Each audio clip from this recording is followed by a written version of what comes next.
Egypt के Giza pyramid से 200 kilometre के फासले पर रेड सी के साहिल के करीब एक ऐसा एरिया है जिसको वादी अल जर्फ कहा जाता है। देखा जाए तो यहाँ दूर दूर तक सिर्फ बंजर लाइमस्टोन के पहाड़ और टीले मौजूद हैं। लेकिन यहाँ एक ऐसा सीक्रेट स्पॉट भी है जिसमें कुछ ऐसे राज छुपे हैं जिनको आज से 4500 साल पहले दफन किया गया था। जी हाँ, इस वीरान जगह पर रेगिस्तान के बीचों बीच एक लाइमस्टोन का टीला है जो ऊपर से देखने पर तो एक मामूली टीला लगता है, लेकिन इसके अंदर पत्थरों को काट कर कई सुरंगें बनाई गई थीं और इन सुरंगों को हजारों टन वजनी पत्थरों की मदद से ब्लॉक किया गया था। 45 सदियों पहले एंशिएंट इजिप्शियंस ने यहाँ कुछ तो ऐसा जरूर छुपाया था जो वो दुनिया के सामने नहीं लाना चाहते थे। लेकिन जब पहली बार इन सुरंगों के सामने से पत्थर हटाए गए तो अंदर के मनाजिर ने पूरी दुनिया को हिला कर रख दिया। ज़ेम टीवी की वीडियोस में एक बार फिर से खुशामदीद।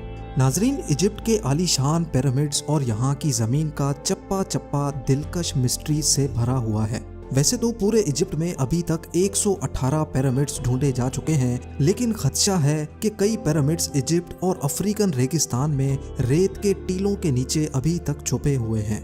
फिल वक्त जो पिरामिड्स दुनिया के सामने मौजूद हैं, उनमें से सबसे बड़ा इजिप्ट के शहर कायरो में मौजूद है, जिसको पिरामिड ऑफ कुफू कहा जाता है। 480 फीट ऊंचा ये पिरामिड इजिप्शियन किंग कुफू ने बनवाया था, जबकि इसके बराबर में ही 450 फीट ऊंचा ये पिरामिड किंग कुफू के बेटे किंग काफरे ने अपने राज के दौरान बनवाया था। हैरत की बात तो ये है कि हर एक पिरामिड को बनाने में 25 लाख लाइमस्टोन के स्क्वायर और रेक्टेंगल ब्लॉक्स इस्तेमाल हुए थे और हर एक ब्लॉक का वजन 2500 केजी बताया जाता है।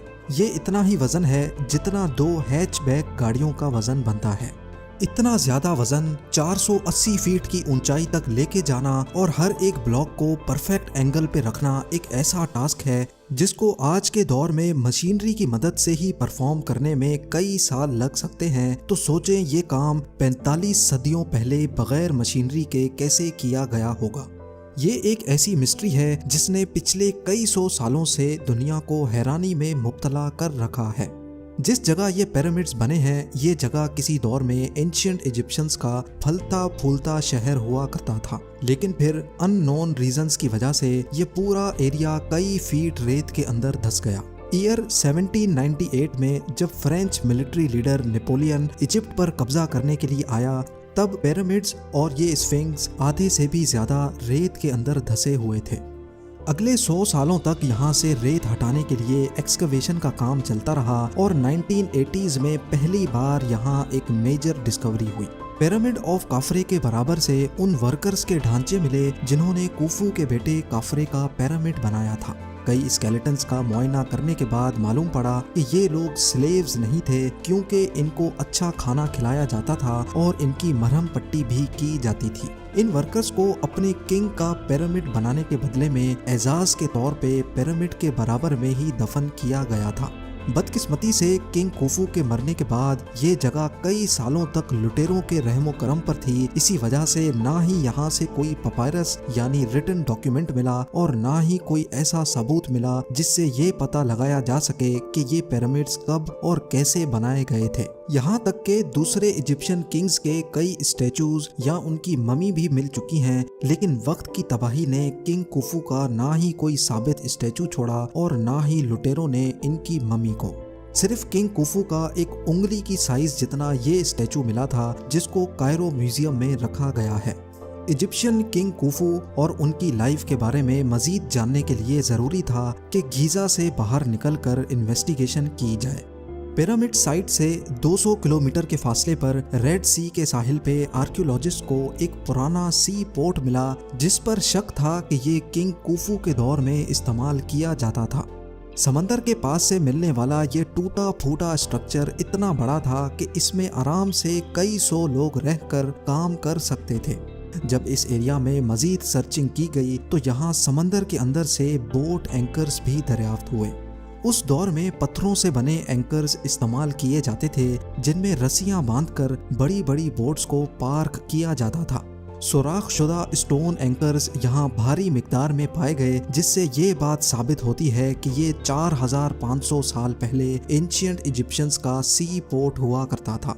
अगर ये पोर्ट था तो जाहिर है इसमें चलने वाली कश्तियाँ या उनके पुर्जे यहीं आसपास ही कहीं रखे जाते होंगे और एक्सपर्ट्स को उन्हीं कश्तियों की तलाश थी। कई सालों की मेहनत के बाद आखिरकार इजिप्टोलॉजिस्ट को पोर्ट से चंद किलोमीटर दूर लाइमस्टोन के एक टीले के अंदर बड़ी महारत से खोदे गए कई टनल्स मिले, जिनकी एंट्रेंस को बड़े बड़े पत्थरों की मदद से ब्लॉक किया गया था। इस बात के काफी चांसेस थे कि यही वो जगह थी जहां एंशिएंट इजिप्शियंस अपनी कश्तियां लुटेरों से छुपाया करते थे, लेकिन आर्कियोलॉजिकल टीम को इस बात का बिल्कुल भी इल्म नहीं था कि यहाँ से उनको कश्तियों से बढ़कर भी कुछ खास एविडेंस मिलने वाला है। जब इन टनल्स की एंट्रेंस के सामने से पत्थर हटाए गए तो अंदर वो मंजर देखने को मिला जो पिछले 4500 सालों से किसी ने भी नहीं देखा था।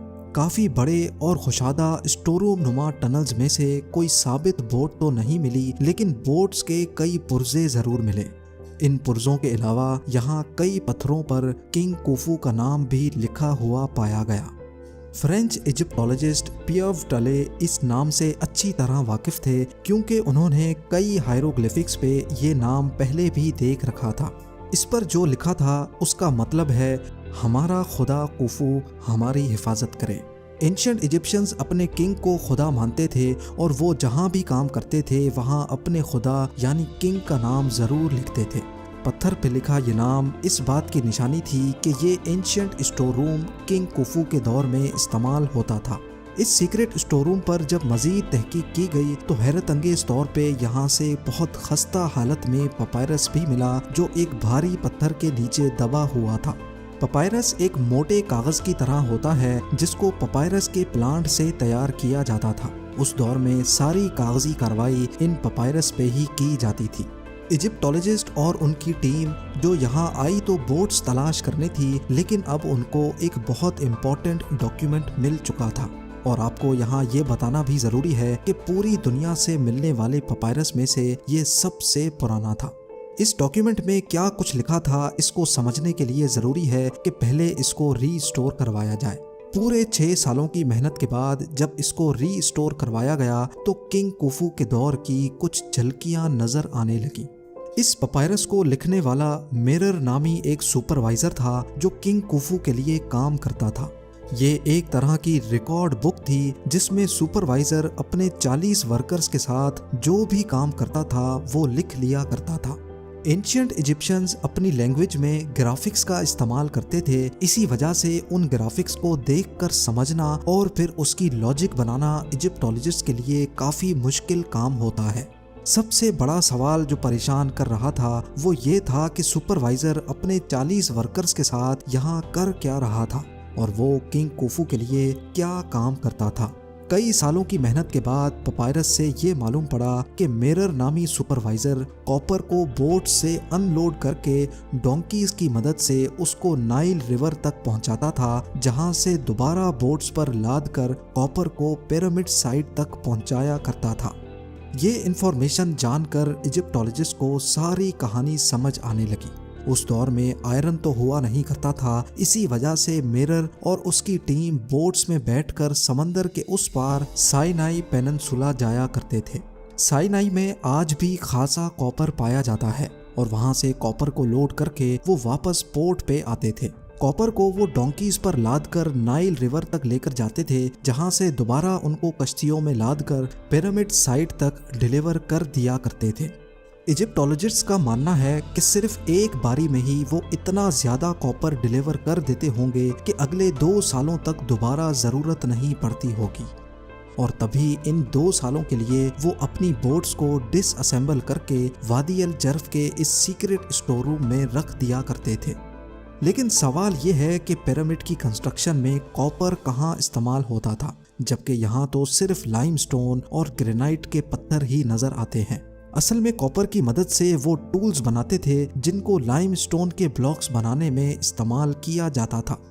पिरामिड साइट से चंद किलोमीटर के फासले पर मौजूद लाइमस्टोन के बड़े बड़े पहाड़ मौजूद हैं और इस जगह को टूरा कहा जाता है। इजिप्टोलॉजिस्ट को इस जगह से कई सबूत मिल चुके हैं जिससे ये जाहिर होता है कि पिरामिड बनाने के लिए लाइमस्टोन के ब्लॉक्स यहीं से काटे जाते थे।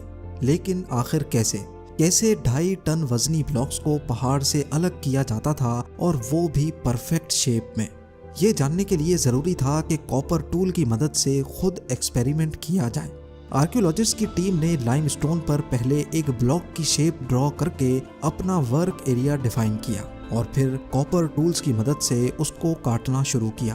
पहले तो लाइमस्टोन को काटने में काफी मुश्किल हो रही थी, लेकिन फिर पानी का इस्तेमाल किया गया। पानी के छिड़काव के बाद ये नोटिस किया गया कि लाइमस्टोन को काटने की स्पीड 5 टाइम्स बढ़ गई है। 5 वर्कर्स को एक ब्लॉक काटने में पूरे 8 दिन लग गए। लेकिन आर्कियोलॉजिस्ट का मानना है कि एंशिएंट इजिप्शियंस क्योंकि काफी एक्सपीरियंस्ड थे, इसी वजह से वो ये काम 4 से 5 दिन में ही कर लेते होंगे। इजिप्टोलॉजिस्ट और आर्कियोलॉजिस्ट को कुफू पिरामिड की कंस्ट्रक्शन की गुत्थियां अब सुलझती दिखाई दे रही थी। सिर्फ एक इम्पोर्टेंट डॉक्यूमेंट हाथ लगने से वो अब ये जान चुके थे कि कॉपर कहाँ से इंपोर्ट किया जाता था। एक सुपरवाइजर के साथ 40 वर्कर्स की टीम कैसे अपनी बोट्स को वादी अल जर्फ में सीक्रेट स्टोर रूम में छुपाया करती थी और लाइमस्टोन के बड़े बड़े ब्लॉक्स को कैसे कॉपर टूल्स की मदद से काटा जाता था। एक्सपर्ट्स की टीम को अब ये जानना था कि लाइमस्टोन के ब्लॉक्स काटने के बाद उनको पिरामिड के टॉप पर 480 फीट की ऊंचाई तक कैसे पहुंचाया जाता था। बदकिस्मती से पिरामिड्स में ऐसा कोई सुराख नहीं छोड़ा गया था जिससे ये पता लगाया जा सके। इसी वजह से ये जानने के लिए भी पिरामिड साइट से हटकर सबूत तलाश करने की जरूरत थी। गीजा में पिरामिड साइट से 300 किलोमीटर के फासले पर रेगिस्तान की कड़कती गर्मी के दरमियान हैटनूब का मकाम मौजूद है। यहाँ आर्कियोलॉजिस्ट की टीम को वो जगह मिली जहाँ से एंशिएंट इजिप्शियंस स्टैचूज बनाने के लिए एक खास किस्म का स्टोन निकाला करते थे। ये पत्थर इजिप्शियन एलाबास्टर के नाम से जाना जाता है, जिससे इजिप्शियन किंग्स अपने स्टैचूज बनवाया करते थे। इतने बड़े स्टैचू बनाने के लिए जाहिर है यहाँ से काफी बड़ा स्टोन निकाला जाता होगा और वो भी 1 पीस में। जमीन के कई फुट नीचे इस खास स्टोन को निकालकर ऊपर कैसे लाया जाता था, यही जानने के लिए 100 से भी ज्यादा वर्कर्स और आर्कियोलॉजिस्ट की टीम यहाँ आई थी। ये साइट भी आर्कियोलॉजिस्ट के लिए काफी खास थी क्योंकि यहाँ भी किंग कुफू का नाम जगह जगह पर पाया गया था। पिछली 45 सदियों से इस स्टोन क्वारी पर कोई काम नहीं किया गया था। इसी वजह से वक्त के गुजरते यहाँ काफी रेत और मलबा इकट्ठा हो गया है। लेकिन एक्सपर्ट्स काफी पुरउम्मीद हैं कि इनको यहाँ से कुछ खास इंफॉर्मेशन जरूर मिलेगी। कई महीनों तक यहाँ खुदाई का काम चलता रहा, लेकिन मलबे के सिवा यहाँ से कुछ ना मिल सका। पर आखिरकार वो दिन आ ही गया जब यहाँ से पहला सुराख मिला। जमीन से कई फुट नीचे मलबे के नीचे दबी हुई स्टेयर्स और एक रैंप नुमा चीज जाहिर हुई। मजीद खुदाई के बाद स्टेयर्स पर कुछ अनोखे गड्ढे भी उभर कर सामने आ गए। दोनों साइडों पर स्टेयर्स, बीच में रैंप जिसकी स्लोप 25% के आसपास थी और स्टेयर्स पर बने अनोखे गड्ढे आखिर क्यों बनाए गए थे। एक्सपर्ट्स का मानना था कि ये सब कुछ क्वारी से निकलने वाले स्टोन को ऊपर लेकर जाने के लिए ही बनाया गया था। काफी सोच विचार के बाद ये नतीजा निकाला गया कि इन गड्ढों में लकड़ी के तने डाले जाते थे। स्टोन का बड़ा ब्लॉक जिनको रस्सियों से बांधा जाता था और वो रस्सियां इन लकड़ी के तनों से ट्विस्ट होकर जाती थी, जिससे वर्कर्स को स्टोन खींचने में आसानी होती थी। ये माना जा सकता है कि ये लकड़ी का तना उस दौर में पुली का काम करता था। मॉडर्न क्रेन्स और लिफ्टर्स में भी आपने पुली सिस्टम देखा होगा। पुली के इस्तेमाल करने से क्रेन की मोटर पर लोड 50% तक कम हो जाता है। ये बात अब काफी क्लियर हो चुकी थी कि बीच वाले रैंप पे स्टोन का ब्लॉक रखा जाता था, जबकि दोनों साइड्स के स्टेयर्स पर वर्कर्स रस्सियों और लकड़ी के तने की मदद से स्टोन ब्लॉक को ऊपर खींचा करते थे। जबकि स्टोन ब्लॉक की फ्रिक्शन को कम करने के लिए रेती का इस्तेमाल भी किया जाता होगा। आर्कियोलॉजिस्ट और एक्सपर्ट्स ने हजारों केजी वजनी स्टोन ब्लॉक को ऊपर लेकर जाने वाली मिस्ट्री को अब काफी हद तक सॉल्व कर दिया था। अगर हेटनूब के मकाम पर इस स्टोन क्वारी से इसी मेथड के थ्रू स्टोन ब्लॉक को ऊपर लिफ्ट किया जाता था तो इस बात के काफी ज्यादा चांसेस हैं कि पिरामिड की कंस्ट्रक्शन के दौरान भी इसी किस्म के रैंप्स बनाए जाते होंगे और वहां भी लाइमस्टोन के ब्लॉक्स को ऐसे ही ऊपर खींचा जाता होगा। नाजरीन, द ग्रेट पिरामिड्स को बने 4500 साल गुजर चुके हैं और पिछले 300 सालों से इन्होंने पूरी दुनिया को अलग अलग मिस्ट्रीज में उलझा कर रखा है।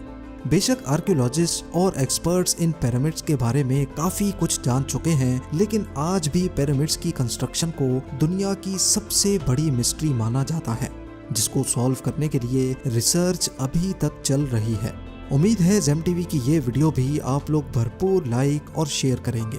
आप लोगों के प्यार भरे कमेंट्स का बेहद शुक्रिया। मिलते हैं अगली शानदार वीडियो में।